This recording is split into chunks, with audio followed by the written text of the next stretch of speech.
Sunday special मी बनवला होता बटाटा वडा। तर इथे मी अर्धा किलो बटाटे धुवून घेतलेली आहेत। कट करून कुकरमध्ये थोडंसं मीठ ॲड करायचं आहे आणि 5 शिट्ट्यामध्ये शिजवून घ्यायचे आहेत आणि त्यानंतर मग थंड करून सालं काढून घ्यायचे आहेत आणि मॅश करून घ्यायचे आहेत।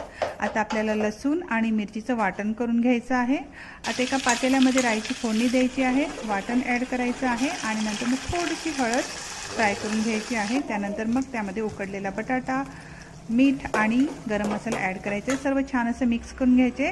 लास्टमध्ये खूप सारी कोथिंबीर ॲड करायची। ओके, आता त्या बेसनमध्ये थोडासा कॉर्नफ्लॉवर, हळद, मीठ ॲड केलेलं आहे, थोडंसं पाणी ॲड करून छान असं बॅटर बनवून घ्यायचं आहे।